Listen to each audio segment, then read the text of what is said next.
ఇక అరెస్టులు మీ అందరికీ తెలుసు కదా, ఎవరు? సురేష్ యాదవ్, ఉస్మానియా యూనివర్సిటీ బిడ్డ. నాడు తెలంగాణ రాష్ట్ర ప్రభుత్వం ఉన్నప్పుడు పాపం ఇతను పోరాటం చేసిండు. ఈరోజు కాంగ్రెస్ ప్రభుత్వం ఉన్నప్పుడు కూడా ఉస్మానియా యూనివర్సిటీకి సంబంధించిన సురేష్ యాదవ్ను పోలీసులు ఎట్లా అరెస్టు చేస్తున్నారు అనేది చూడాలి. ఆడ నా ఇంటి ఆడబిడ్డ, తెలంగాణ ఆడబిడ్డలు నిరుద్యోగులందరినీ కూడా పోలీసులు ఎట్లా అరెస్టు చేస్తున్నారో చూడండి ఒకసారి.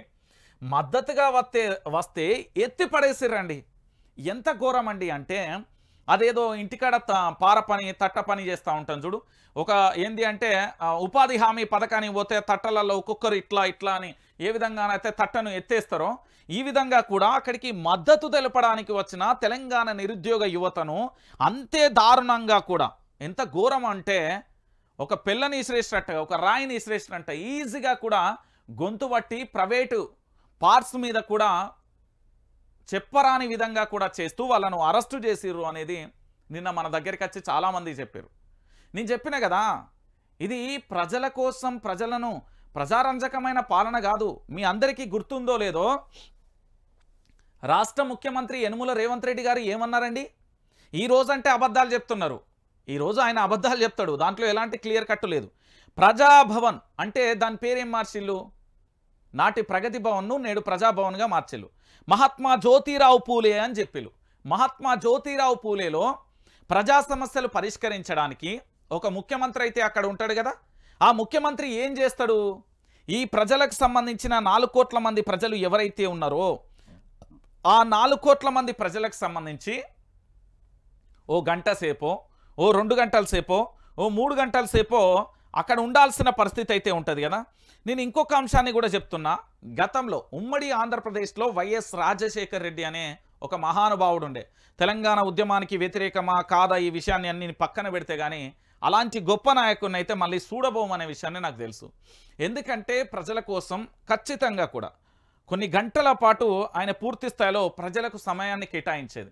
ప్రజా సమస్యలకు సంబంధించిన సమస్యలను పరిష్కరించడానికి తన వంతుగా ముఖ్యమంత్రి హోదాలో పూర్తి స్థాయిలో పలానా వైఎస్ రాజశేఖర్ రెడ్డి గారు ఏ సమయంలో ఎక్కడ కలుస్తారు అంటే, అన్నా గాడున్న ప్రగతి భవన్ దగ్గర ఉన్నాం కదా, ఆడ కలుస్తాడన్నా, ఈ సమయం నుండి ఇక్కడ కలుస్తాడన్నా. అన్న అక్కడ గెలవకపోతే సెక్రటరియేట్లో ఈ టైం నుండి ఇక్కడ కలుస్తాడు అన్న, అక్కడ కూడా గెలవకపోతే ఇంటికాడ ఈ టైం నుండి ఈ టైం వరకు కలుస్తాడన్నా అనేది ఒకటి ఉండే. ఈరోజు ఈ రాష్ట్ర ముఖ్యమంత్రి యనుమల రేవంత్ రెడ్డి గారు నేను ప్రజలను కలుస్తా, నిత్యం ప్రజల్లోనూ ఉంటా అని చెప్పిండు. ప్రజలను ఏ పార్టీ కలుస్తున్నాడండి? మీ అందరూ కూడా ఒకసారి ఆలోచించండి. ముఖ్యమంత్రి గారు మొదటి రోజు వచ్చి ఫోటోలకు ఫోజులు ఇచ్చిళ్ళు తప్ప ఆ 2 గంటలు గంట సేపు ఉన్నాడు. ఇట్లా వచ్చిందా, ఇగోండి సిఎస్ గారు, ఇగోండి డీజీపీ గారు, ఇగోండి ఆ అధికారులు ఎవరున్నారు ఇగో అని చెప్పేసిండు, వెళ్ళిపోయిండు. తర్వాత మన వైఆర్టీవీ న్యూస్ ఛానల్ ఏం చేసినామంటే కెమెరా పట్టుకొని లోనికి వెళ్ళినాం. ఇక్కడ మరి ముఖ్యమంత్రి గారు ఎక్కడా అని అడిగిన, మంత్రులు ఎక్కడా అని అడిగిన. పోనీ ఐఏఎస్ ఐపీఎస్ స్థాయి వ్యక్తులు ఎవరన్నా ఉన్నారో అంటే లేరు. గా కలెక్టరేట్ ఆఫీస్లో ఎవరైతే అవుట్సోర్సింగ్ సిబ్బంది ఉంటారో గావాలనే తీసుకొచ్చి అక్కడ కూర్చోబెట్టిండు. అరే ఏందయ్యా ఇక్కడ మొత్తం ఖాళీ ఉన్నది కదా, మరి ప్రజా సమస్యలను ఎవరు స్వీకరిస్తారు అని అడిగిన. కానీ ఎవరు స్వీకరించిన పరిస్థితి లేదు. అర్థమైందా? ఇకనైనా ఈ తెలంగాణలో అసలు ఏం జరుగుతుంది అనే విషయాన్ని ఇప్పటికైనా కూడా మీరు గుర్తుపెట్టుకోవాలి. చాలా క్లియర్ కట్గా కూడా వాస్తవాలను మీకు తెలియజేసిన. ఇక ముఖ్యమంత్రి అంటే ప్రజలను కలవడు. పోనీ ఈ రాష్ట్రానికి సంబంధించిన పలానా మంత్రి ఒక 10 పేర్లు చెప్తా. పలానా ఎవరు? కోమటిరెడ్డి వెంకటరెడ్డి గారు, పొంగులేటి శ్రీనివాసరెడ్డి గారు, దామోదర రాజనరసింహ గారు, ఇట్లా చెప్పుకుంటూ పోతే మంత్రులందరూ పలానా సమయానికి ప్రజలను కలుస్తున్నారు. ఎక్కడన్నా మీకు కనబడ్డదా? ప్రజా దర్బార్ అనేది ఎక్కడ వింటున్నారా? రచ్చబండ అనేది నన్ను ఉంటారా? ప్రజా సమస్యలను వినడానికి ఎక్కడైనా మంత్రులు మీకు కనిపిస్తున్నారా? ముఖ్యమంత్రి కనిపిస్తున్నారా? లేదు కదా. దానికోసమే నా తెలంగాణలో ఉన్న 40 లక్షల మంది నిరుద్యోగులందరూ కూడా అక్కడ ఏం చేస్తున్నారు అంటే, మోతీలాల్ నాయక్ ఆధ్వర్యంలో తన ప్రాణాన్ని సైతం లెక్క చేయకుండా ఆమరణ నిరాహార దీక్ష చేస్తున్న మోతీలాల్ నాయక్ వైఆర్టీవీ తరపున నేను చెప్తున్నా, గౌరవంగా నీకు సెల్యూట్ అయ్యా. నీలాంటి ధీరుడు వీరుడు ఈ తెలంగాణకు అవసరం.